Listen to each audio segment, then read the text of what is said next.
មុខងារថ្មីអ្នកប្រើកាន់តែស្រួលនិងចំណេញពេលយើងចេញផ្សាយជិត 10000 អត្ថបទក្នុងមាតិកា 29 ធំសុទ្ធតែវិជ្ជបណ្ឌិតជំនាញត្រួតពិនិត្យយ៉ាងយកចិត្តទុកដាក់ឥឡូវបន្ថែមមុខងារថ្មីឲ្យអ្នកអានកាន់តែងាយស្រួលថ្មីអ្វីគឺ bookmark ឬមុខងាររក្សាអត្ថបទទុកអានពេលក្រោយចូលចិត្តកាន់តែច្រើនអាចរក្សាទុកអត្ថបទបានកាន់តែច្រើនចុះធ្វើម៉េចងាយទេចូលទៅកាន់ website Hello Groupet ហើយគ្រាន់តែចុះឈ្មោះជាមួយ email ឬគណនីបណ្ដាញសង្គមណាមួយជាការស្រេច Hello Groupet website សុខភាពធំជាងគេនៅកម្ពុជា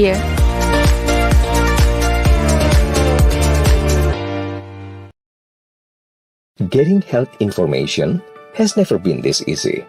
With Hello Sehat, Indonesia's most trusted health information is just one click away. Leading the way since 2015 with 37 million monthly page views, 20 million monthly users, 935,000 ranking keywords, 20,000 medically reviewed articles, and 1.5 million social media followers with 90-60% of our traffic being organic and direct. Hello Sehat is committed to create a better health content that will inspire users to be healthier, from articles to videos or social media content. We do programmatic, research, online events, and even web management. Our strong research team and experts understand what is needed for people's health. Therefore, we provide an end-to-end solution from health community, live expert chat on social media, hospital booking, doctor booking, and you know what? Every communication are carefully crafted through 4 phases of our user health journey. Let's partner and make Indonesia healthier and happier.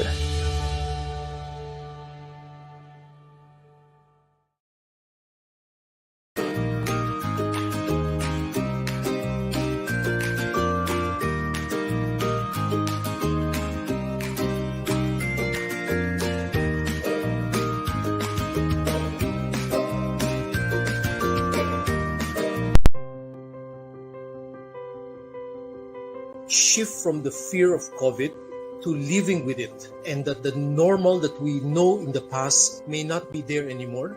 When you take a vaccine, you're not doing it only for yourself, but for your loved ones, for the people closest to you, and for the rest of the country. The diseases that these vaccines protect us against are more dangerous than the vaccine.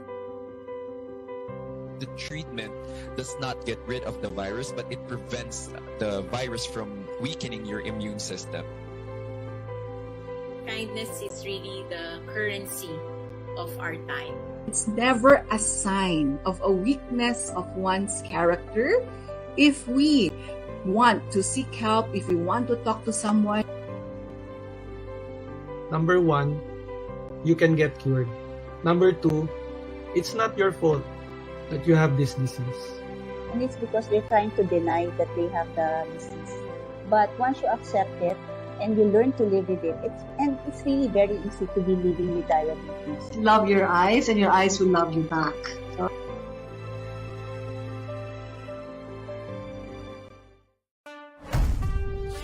Patuloy pa rin ang laban natin sa COVID-19.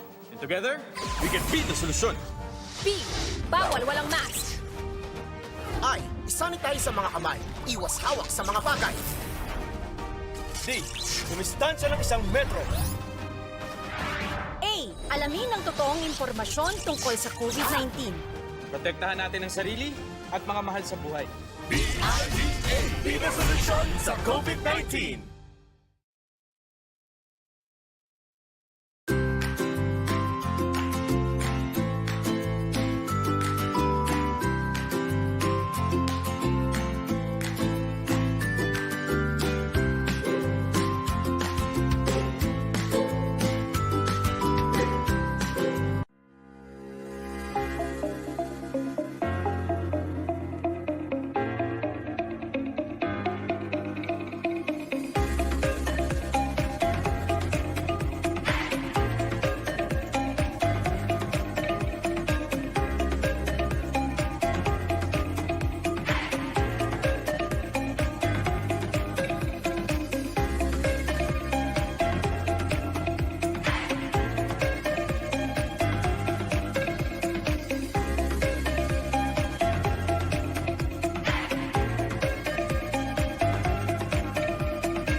Good afternoon, everyone. Welcome to the second in the series of 3 Facebook Live events from the Hello Health group in our countdown as we count down to World Cancer Day, which happens on February 4.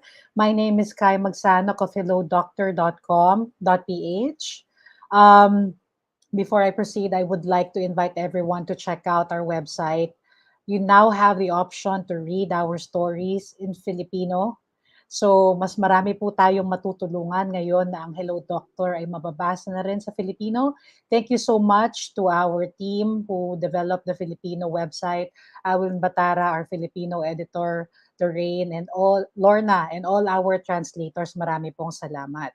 So before we start with our show today, let me call in my co-host for today, none other than the editor-in-chief of Hello Sehat, Rahmadin Ismail. Hi Kai, how are you? Hi. Wow. So you're in the outdoors, but now you have the virtual background. Yeah, this is my green screen actually, my background green screen. Oh, cool. All Nice. right, Okay. How are you, looking Madin? forward. Yeah, I'm good. I'm good. I cannot. I'm really excited about our conversation today. It's going to be fun, I think. Yeah, and I Yeah. already prepared some questions, very practical Perfect. questions. Perfect. Yeah, because um fortunately too, that when we share our Facebook lives, of course, we use the English language, and specifically for this episode, we do have readers who were requesting for us to conduct it in English. So, Miss Chini Beniza Balois, if you are watching, yes, this is for you. And this is for your friends and loved ones who will benefit from watching the Facebook Live. Kuya, I call him my Kuya Madin. Yeah, because he's older than me. Kuya Madin, before we proceed to our topic for today, let's recap last week's Facebook Live. So last week, our topic was Fight Cancer, Prevention, and Healthy Living with Doctors Dexter Galban and Via Roderos. So what were just to recap, what was probably maybe 1 to 3 the takeaways that you have from last week's Facebook Live? Yeah, I think the most important thing that we should aware with our body. I mean, that's number one thing, right? And then after we aware, and then we can start to recognizing the symptoms, the preventions, and everything. So, me as a father, I learn a lot about how actually food can causing cancers, and then how smoking is actually underrated because people are still ignoring that actually smoking is a huge contributor to cancer. So I think those part where I think will still resonating in my mind until now about how can I prevent it for myself, about the way I should living right now, and then how can I support my families to do a better living also in that specific case, and how we can avoid cancer. But actually, from our latest discussions, it's still now it's a good learning phase for me, for myself, and also I think for our readers in Indonesia also. So thank you for doing that, and then thank you for all Right. the thoughts. Yeah. I think in the fight against cancer, we have to remember what Sudesh always writes in his email. It's always day one, right? Today, I will make the right decisions so that hopefully I don't get diagnosed with cancer. Before we introduce our guest, Kuya Madin, we want to thank our peers at Hello Health Group. This Facebook Live is airing not just on Hello Doctor Philippines on Facebook and Alaga Health on Facebook. It's, of course, airing on the Hello Sehat Facebook page, on the Hello Kunmor Facebook page. This is in Thailand. Hello Krupet in Cambodia, and Hello Doctor with a K in Malaysia. Okay, it's time for us to meet our guest for today. Hang on, we will introduce our special guest. It's his first time to grace our Facebook Live, and we hope it certainly won't be the last. Dr. Lance Catedral is an internist and medical oncologist based in southern Philippines. He completed his medical training and clinical fellowship in medical oncology from the University of the Philippines Philippine General Hospital. He is a member of the National Research Committee of the Philippine College of Physicians and a faculty of the Mindanao State University College of Medicine. He is a member of the American Society of Clinical Oncology, European Society for Medical Oncology, Asian Oncology Society, and the Philippine Society of Medical Oncology. Dr. Catedral's research interests include improving access to oncologic care and biomarker use in solid tumors. Maybe he can tell us more about that later. He is also a peer reviewer of several international publications. Everyone, let's please welcome Dr. Lance Catedral. Hello, Kai. Hello, Madin. And hello to our viewers who are tuning in tonight. Doc Lance, I know that you have a busy schedule, but I just want to know, aside from, what made you say yes to our invitation as an oncologist? How do you see this would help? Yeah, so certainly cancer is very close to my heart. Many of my family members have cancer, and I treat cancer for a living. I guess I said yes to the invitation to speak with you because cancer is really one of the world's leading causes of mortality and morbidity. And the fact of the matter is that this disease can actually be preventable, right? Many of the cancers are preventable. And so if we can reach the general public about practical ways of preventing cancer and screening early for it, then that would be worthwhile, isn't it? Right. Thank you. General public, democratizing health and wellness information. Super aligned, right, Madin, in terms of the values. So without further ado, we would like to give the floor to Dr. Catedral. He has a very quick presentation, Kuya Madin, before we proceed with our questions. Of course. Go ahead, Doc Lance. Thank you. Thank you. Thank you. Okay, so I hope you can see my slide. So again, good afternoon, or wherever you are in the world, good day. So for the next few minutes, I'd like to talk about what you can do in preventing cancer. Because obviously, not many of us know that many cancers are actually preventable. But sometimes we forget that basic lifestyle changes can have a tremendous impact on the rates of cancer. So what are these lifestyle recommendations, or what can we do on our own to prevent cancer? So that's going to be my topic for the next few minutes. And towards the end, I'm going to talk about how cancer is generally diagnosed and how it is treated. So I'm sure a lot of you are asking what causes cancer. Why do people get it? Why do some people don't? And the truth of the matter is that we don't really know most of the time. Sure, it is estimated that 5% of cancers are actually due to the genes, they're inherited, but majority of cancers simply happen, right? So it is not usually possible to know exactly why one person develops cancer and another doesn't. But throughout all these years, because of the interest in cancer, scientists and doctors have been asking, what are there things that increase our risk of developing cancer later on? And one of those, and I'd like to summarize a few of them here, right? So the most common risk factor is age, right? The older we get, the higher our chances of getting cancer.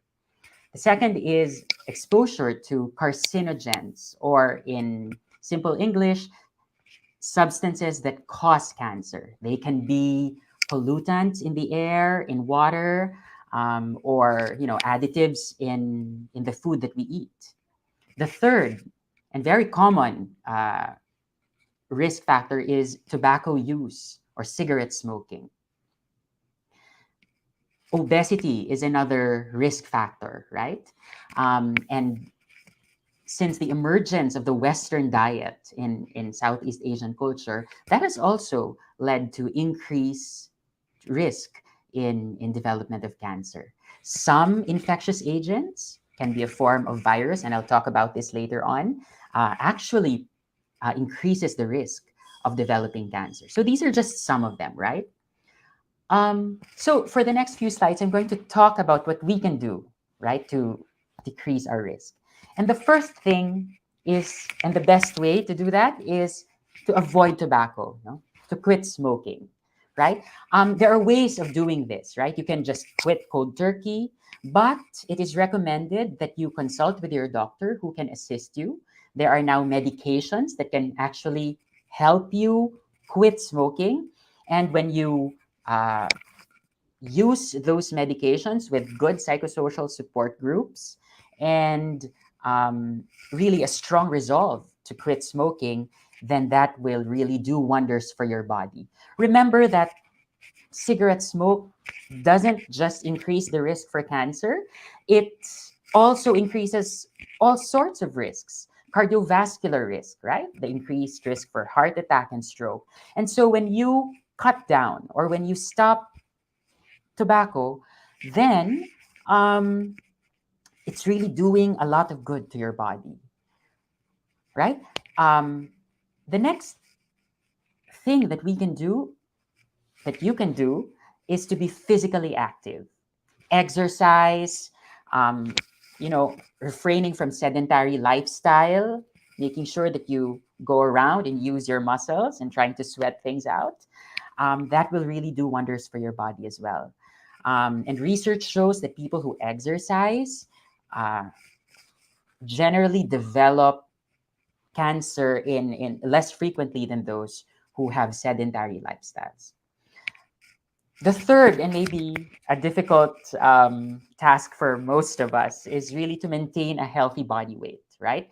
For Asians, we define a healthy body weight with a body mass index of 18.5 to 22.9. The point of the matter is that we must target our ideal body weight, right? Not so thin and not so overweight as well. And how do we do that?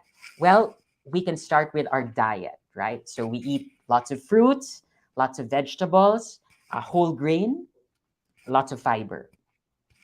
Part of targeting the healthy body weight is also exercise, right? When we exercise, we burn a lot of calories as well.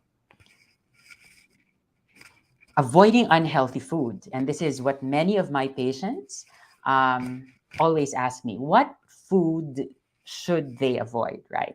And the truth of the matter is that the evidence for causation, that means it has not really been proven that a particular food definitely causes cancer, right?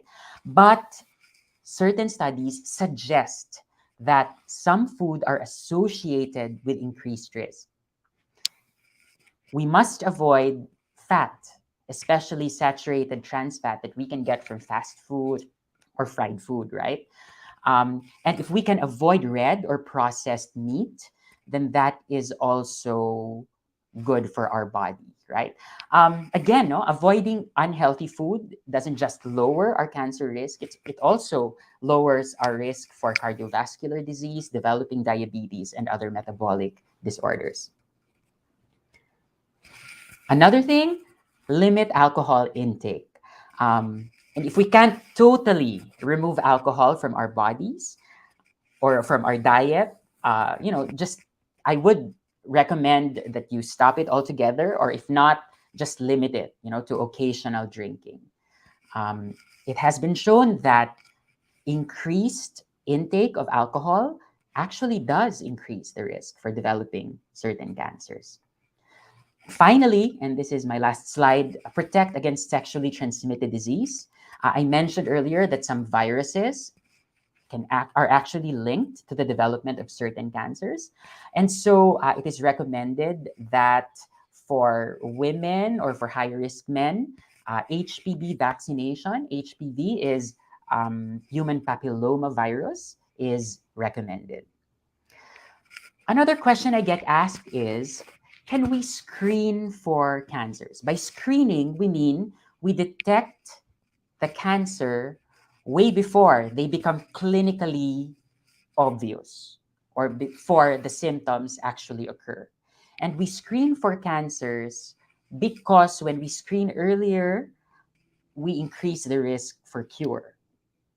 Not all cancers can be screened. I must emphasize that. But there are several cancers that we can screen for. And the recommendations really vary depending on where you are in the world. And so this little slide sort of gives you an overview of the general recommendations of screening for specific cancers. The most common cancer, of course, is breast cancer.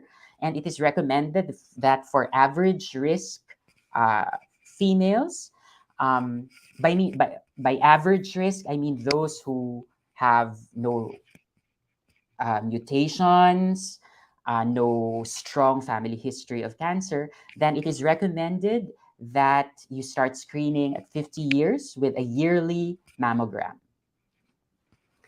Right? So a mammogram can be done yearly. Some guidelines tell us we can do like every 2 years. The second is colon cancer, and it is recommended that when you are 45 to 50 years old, you can visit your gastroenterologist and schedule for a screening colonoscopy. If that is too expensive, the next best thing that we can do is really submit a stool sample, and the stool sample will be screened for occult blood. That means old red blood cells, right? That signify that probably there is a tumor inside that is bleeding and is already cancerous, right? So that is cost effective as well, especially in low income or developing nations.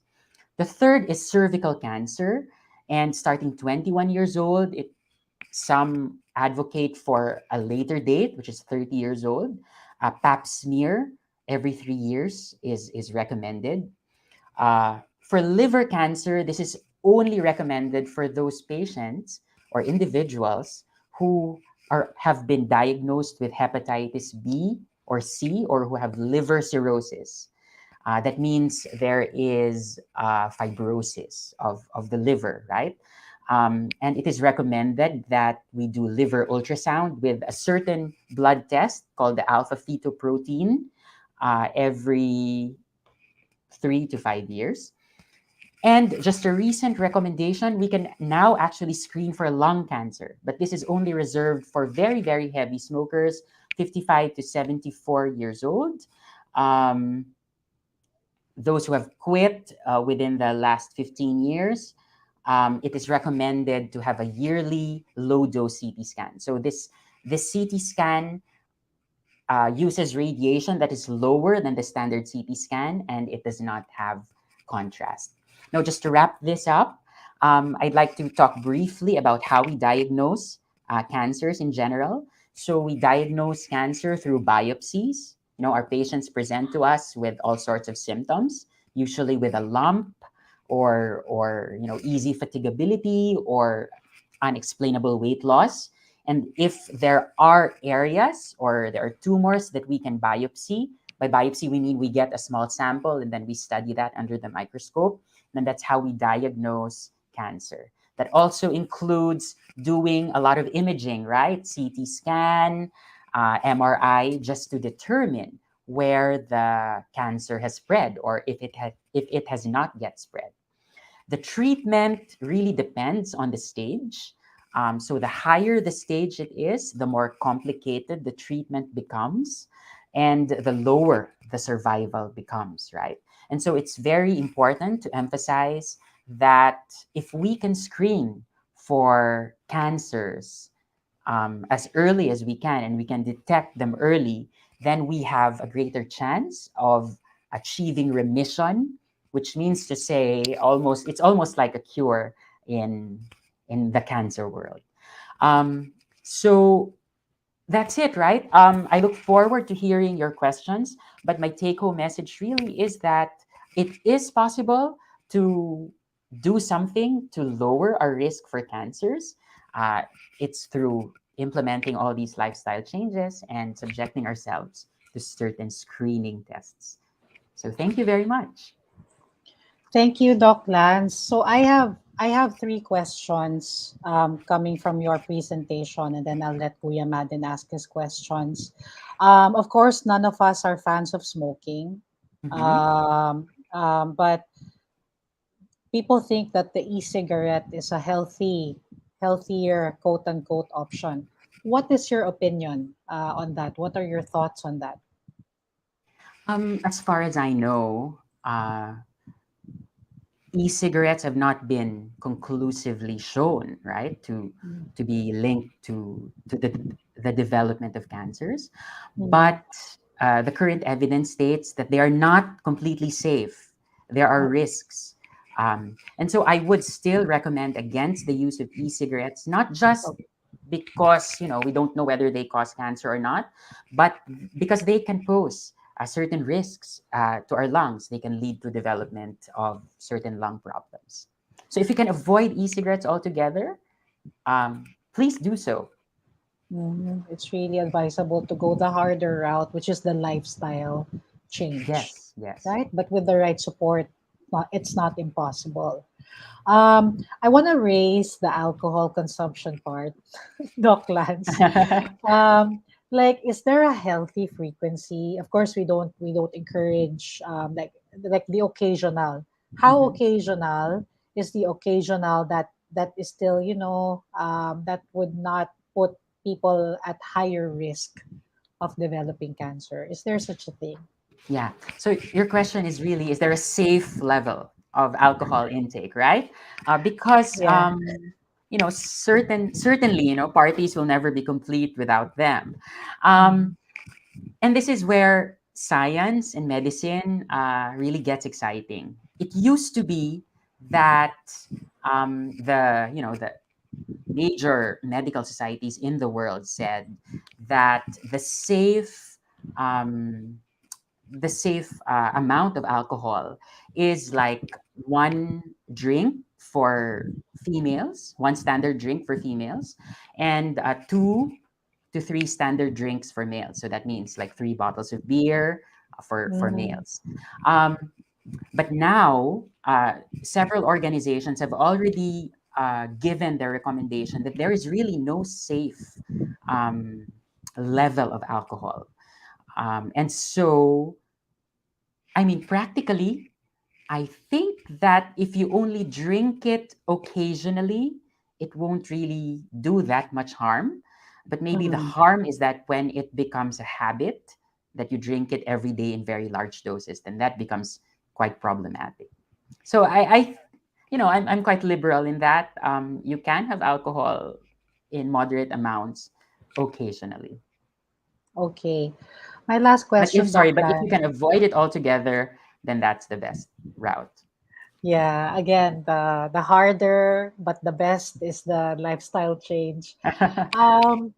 Doc Lance, it was very clear what the risk factors are. And, I think I may have asked this question almost 20 years ago. I was doing volunteer work with Kaith at East Avenue Medical Center.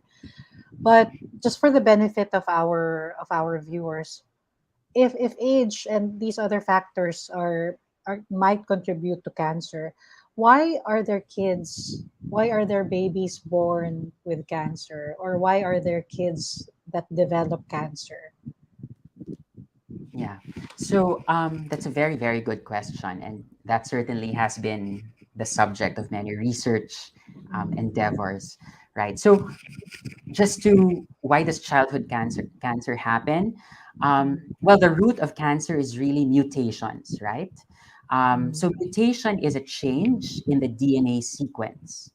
So when you change the DNA sequence, you effectively change how the body creates molecules, and that includes proteins. And if you change the proteins, right, so you change the structure of certain molecules, and that sort of changes how the body behaves. And so that accounts for childhood cancers and really a lot of cancers. I'm not a pediatrician, right? But from what I understand, many of childhood cancers are due to this mutation or changes in the DNA. why they happen. Sometimes it can be genetic. Sometimes they really just happen. And now I'd also like to go through the question: why do older people generally get cancer? Because Okay. older people are at higher risk for these mutations, right? So the older we get, there are bigger chances of getting a compilation of these mutations, and so I think that really accounts for the increased incidence of cancer in the elderly. Thank you, Doc Lance. I'll pass the mic to Kuya Madden for his questions. Go ahead, Madden. Thank you, Kai. I've been searching for several questions that comes up to our platform, and then most of the questions are actually asking about very practical questions like, can we see cancer signs from feature, like for example, like skin cancer associated with mole, and then there are some marks on the skin and something like that. Can we identify that, doc, physically before we start doing the biopsy or the microscopic test, like as you mentioned? Yeah, so that's a very good question, right? Are there clinical signs or symptoms that are really potential clues that this might be cancer? So yeah, I agree. No, moles that are irregular, have that are multicolored, right? They're not just black or blue. Oh, sorry, they're not just black or brown, but there are many colors to them with irregular borders and larger diameters. Then that is indicative of a possible skin cancer. But really, we go by symptoms. The most common symptoms that we see in the clinics that suggest cancer is, number one, people who get tired easily, but they can't quite explain why they're that way. Sometimes unexplainable weight loss, for which no explanation can be given. That's also a clue.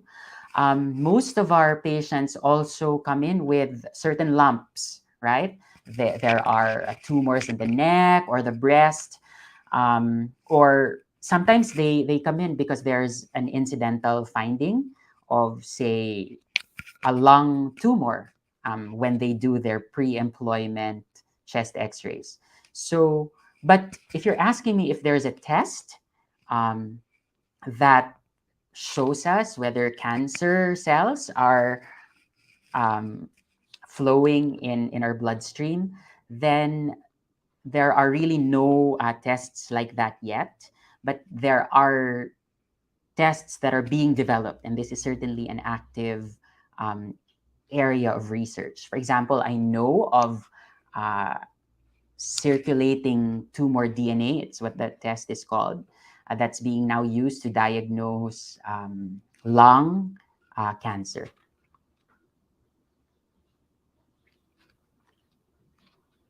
Thank you, doc.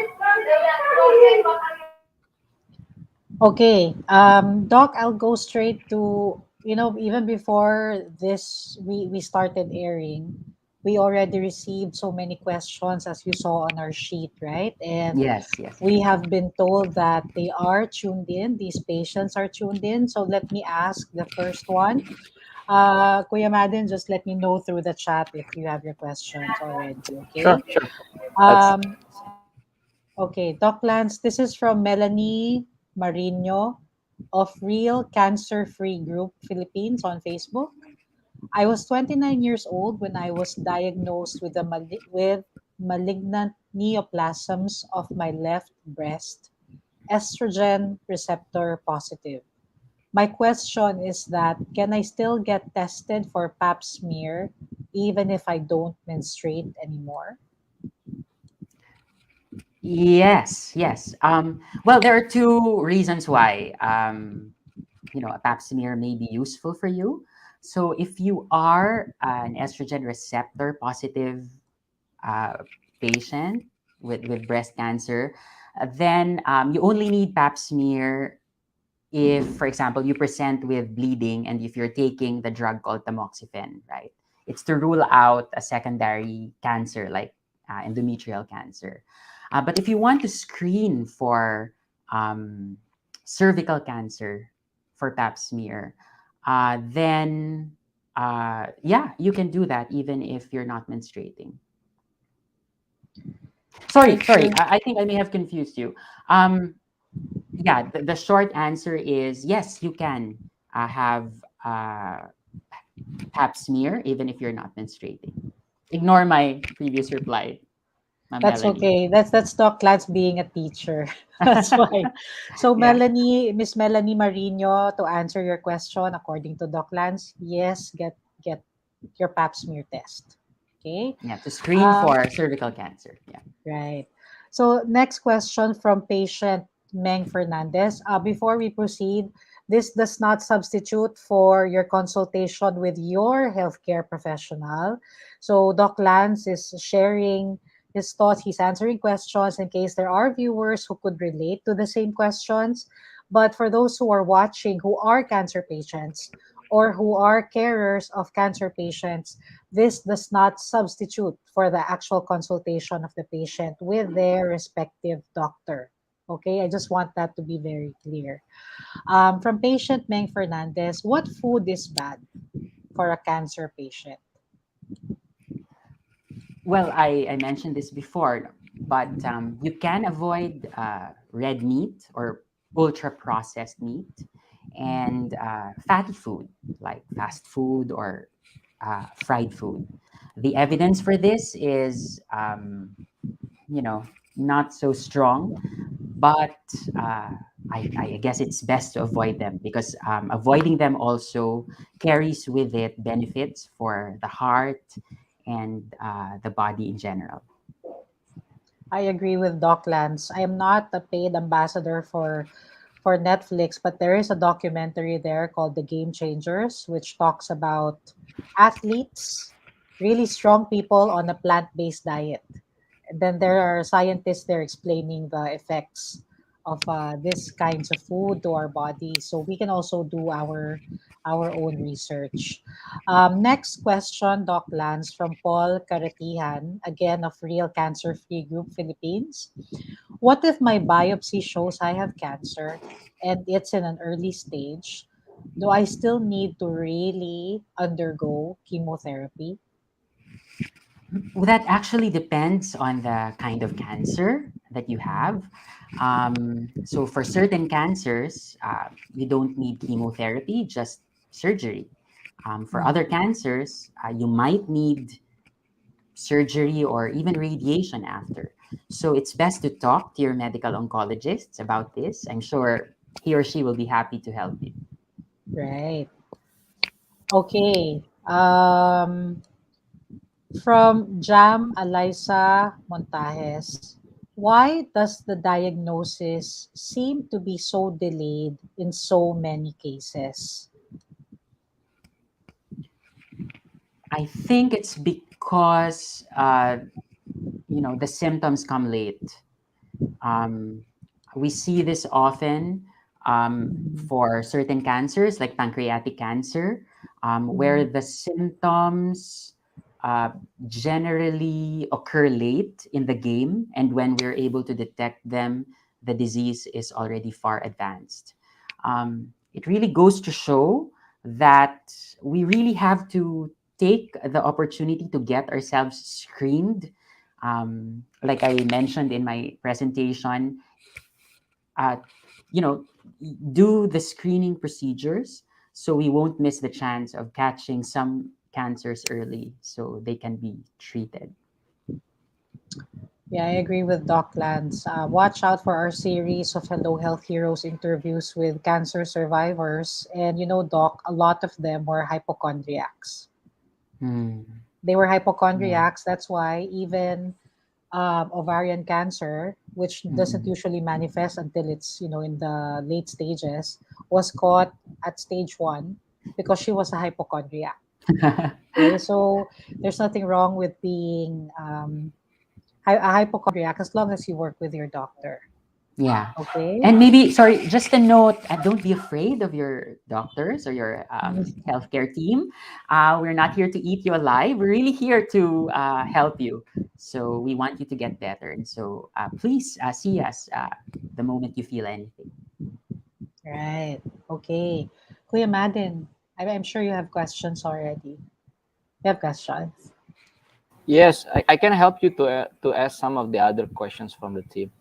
Okay, yes, please. Yeah, I Go mean, ahead.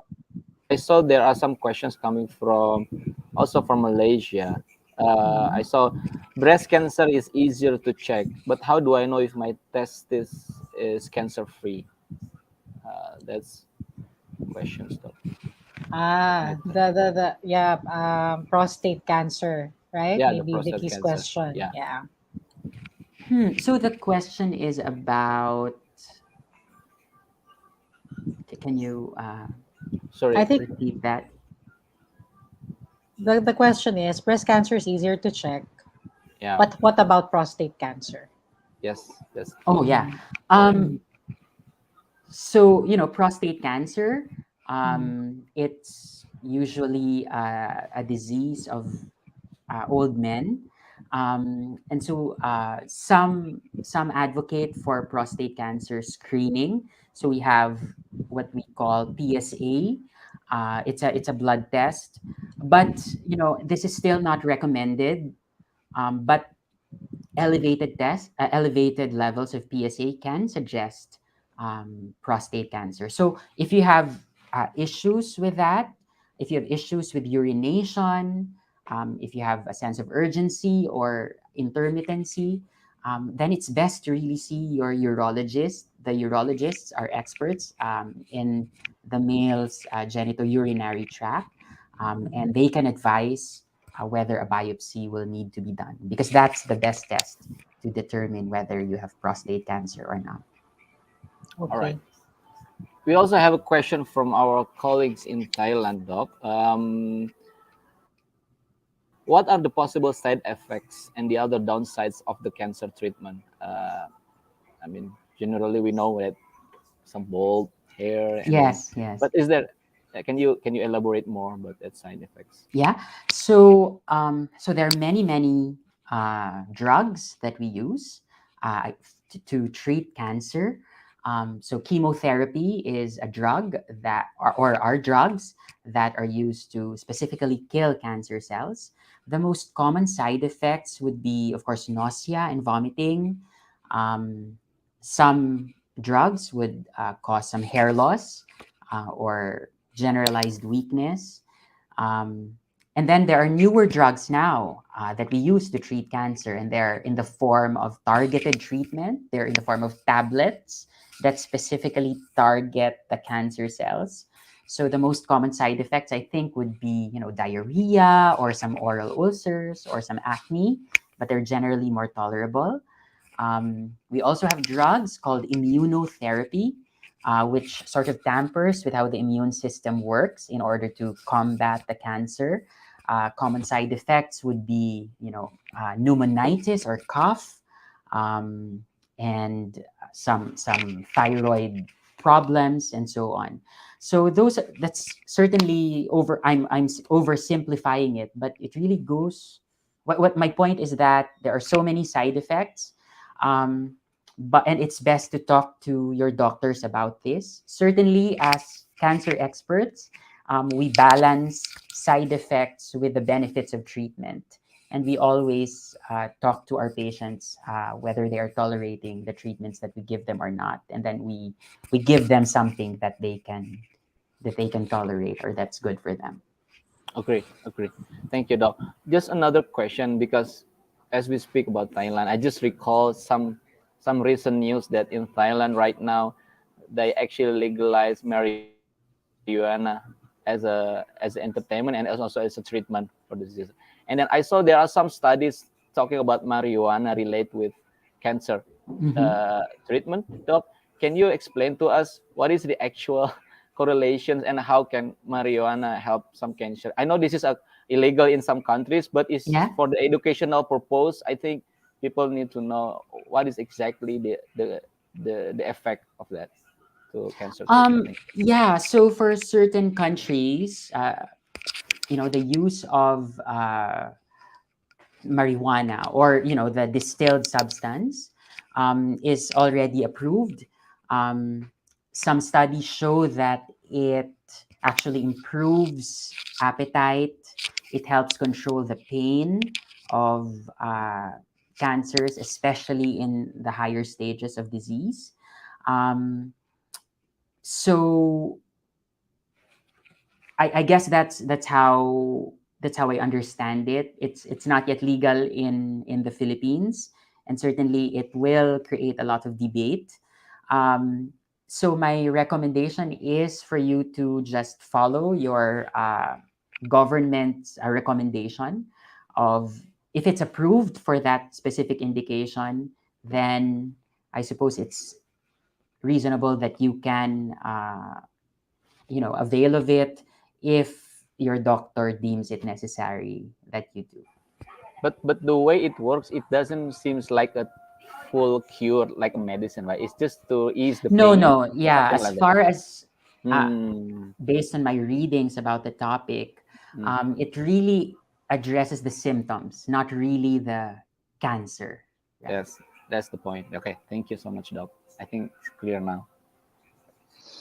Okay, Doc, we have a question here. Just to reiterate, because earlier you said we should avoid processed foods as much as possible, and then fats, right, and then red meat as much as possible. Just to add to the clarity as far as food is concerned, we have a question from Lyndon Johnson. How about canned food? Are canned food technically considered processed food, right? Because some processed food are packed in vacuum sealed plastic, right? But what about canned food? And then second, I know there's a very famous tomato sauce brand before that really pushed lycopene in the spotlight, right? So after that canned food question, he is asking, does tomato sauce and ketchup, do they help us avoid cancer? So those are two questions in one entry. So for the first question, canned food is processed food. If you can avoid it, well and good, because it does have increased salt content, which can put you at risk for hypertension, and the evidence for it being a causative agent of cancer is not so strong. But like I mentioned earlier, it's best to avoid it if you can, right? And just go natural and prepare food naturally. As to the second question, whether tomato sauce or increased lycopene can protect you against cancer, based on my readings, high intake of tomato probably decreases the risk of prostate cancer, but not for all cancers, right? So, and it also tastes good. So, sure, have a go at it, right? But don't think that it will definitely protect you. The studies are just suggesting that it might be useful. Yeah, and what I suggest with our viewers, our patients, is to also begin to read the labels, Yes. right? Because if we I love my dad used to call me his girl ketchup. But then I grew up and I learned the sugar or sucrose content of a lot of these brands. So, I stopped drinking ketchup. I can't live without it. I have a next question. This is also related to a question from our peer in Malaysia, from Vicky. So in the Philippines, Meng Fernandez asks, if you have asthma, would it be easier for you to get lung cancer? Vicky's question, if I have a weaker immune system, like always catching the flu, am I also more prone to cancer? The answer to both questions is no. Well, asthma does not predispose you to develop lung cancer. And it's easy to say that you have a weak immune system just because you get flu all the time. But that does not necessarily mean that you have a weak immune system. And that does not necessarily mean that you have an increased risk for developing lung cancer. So my suggestion is to just eat healthy, wear a mask always, and get your flu shots, right? So you can prevent the frequent flu. Okay. Kuya Madden, you have questions?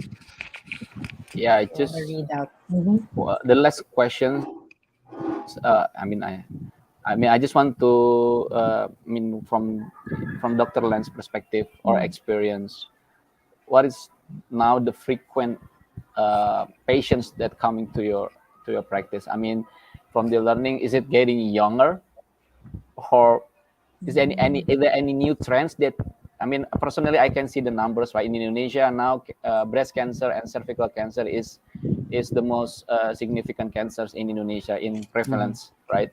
But and in your own perspective right now, what is the trend is happening right now in terms of cancer patients? Is it getting younger, or sorry, it's not gender biased, so is it more frequent in women or in men's right now? Is there any significant change during your practice time?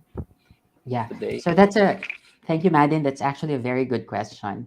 Well, the most common cancers that we see, I think medical oncologists in the Philippines and perhaps in Southeast Asia see, are breast cancer patients. Very common too are patients with lung cancer, with colorectal cancer, and for Asians, I think head and neck cancers. Yes, very interesting trend that the patients have gotten younger. And well, there are many things that can explain that. Perhaps it's the increased exposure to certain risk factors, like we talked about food and sedentary lifestyle.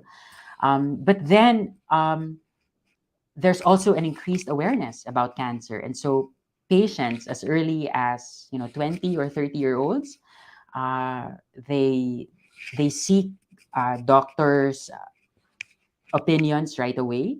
And so I think that also increases the numbers, right? I think there are lots of patients now because the patients have also gotten, people have gotten older.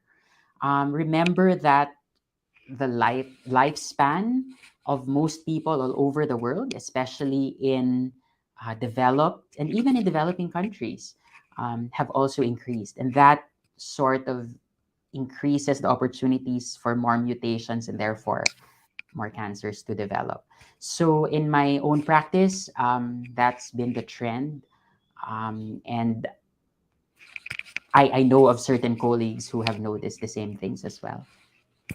But if you specifically can elaborate more on the good news part, the trend, like you mentioned, now people are more aware. Is there any other good news that we can hear? I mean, we already talked about the bad news stuff right earlier. I just want, is there any good news that happening right now in terms of cancer treatment? People are getting cured or anything? So the good news is that cancer research is really one of the most exciting fields in medical research, right? And almost every year we see new treatments being developed. We understand cancer more. So that's from a scientific viewpoint. On the ground, our patients have a better understanding now of how cancer works. And that's due also in part to educational activities such as what you're doing in Hello Health, right? And I really have to thank you for that. So there's increased awareness. There's also increased willingness, to get treated for cancer. And these patients, they also encourage their family members to get tested or treated. So that's a very positive development, I think, in terms of cancer care. Thank you, Doc. Yeah, I think it's also important to stress, really celebrate the vigilance, right? And the way information is shared right now. The downside is not all in content you see or shared in your communities or groups are medically verified. So we remind you, for example, there's someone else that you know has cancer. What applies to them does not necessarily apply to you. So, number one, read medically verified information. The Hello Health group is here for that. Number two, work with your doctors. I have to say this: if you want to reach out to Dr. Lance Catedral after this Facebook Live, let us know on Hello Doctor, and we'll make sure to connect you with him. Okay. And if there are questions we are not able to ask today, we'll try to answer them. We do have a Facebook Live for the Philippines only on Feb 4, which is World Cancer Day. So thank you so much to everyone who tuned in with us. I think to maybe we can end this on a high note, Doc Lance. I think a lot of cancers are now treatable, survivable, if Mhm. that's the right word. So do you have any final words, Madden, before we ask Doc Lance, I guess, to give us his final message before we close this Facebook Live? I think the good news earlier was said by Dr. Lance is my only my only wisdom for today. So it's a great conversation, Doc. Thank you so much. I learned a lot, and then I think that's the spirit, right? We want to keep all the good news that happening to become more, so people can be more authentic in doing screeners, doing symptoms checkers, and doing the treatment, right? So that's the most important thing that I think for now. Thank you so much, Dr. Lance. Okay, yeah. Speaking of symptom screeners and checkers, we have risk screeners on our websites, any of the Hello Health Group websites that you can do right now, and then bring them to your doctor and then discuss the next steps. So, Doc Lance, to close our first Facebook Live with you, because I'm pretty confident we're going to have another Facebook Live with you. I think this is meant to be. Thank you. I was afraid that this would be a heavy, sullen conversation, which is why I appreciate Madden kind of pulling up the energy. Cancer is not an easy topic or an easy situation to find yourself in, right? Whether it's you or someone you love. Yes. And we're not downplaying it. We're saying that you have us, you have Doc Lance, and his organizations to help you. So, um, okay. We are spreading cancer awareness at Hello Health Group in celebration of World Cancer Day on February 4. So, to read about cancer more and understand about cancer more, including what we're discussing today, please click on the links that are being flashed. Madden's website, Hello Sehat, and Hello Doctor, and then the other websites that are airing this Facebook Live. We all have our in focus pages on World Cancer Day. We understand that a lot of people are really suffering from this. We are with you. So, finally, Doc Lance, your final message, please. So my final message is this: many cancers are now preventable. It is possible to treat them uh, in order to achieve long-term remission. And so, what you can do at home in your own lives is to really just do the things that I mentioned, right? That means quitting tobacco, eating healthy, targeting your target weight, and really trying to coordinate and going to your doctor as soon as you feel anything. We're here to help you. And cancer is no longer the death sentence that it used to be many years ago. And that is largely due to the research and the new medications that we are able to give. But with your help in doing these lifestyle changes, certainly we can address the growing problem that is cancer in the world. So thank you again for this opportunity, and I hope you learned so many things on how to prevent this disease. So thank you po. Thank you, Thank Doc. you. Thank you, Doc. Thank you, Madin, and thank Thanks you, Kuya Kai. Madin, of course. Thank So you. this ends our second in the series of Facebook Live episodes as we count down to World Cancer Day. Last week it was about fighting cancer, prevention, and healthy living. Today we faced cancer head on with Dr. Lance, who helped us understand cancer, the risk, the diagnosis, and the treatments. Next week, the third and last in our Facebook Live series, we will talk about defeating cancer. Cancer support and survival. So we look forward to seeing you again next week. Until then, this has been Kai Magsanok of Hello Doctor Philippines. Thank you and stay well. Bye-bye. Bye.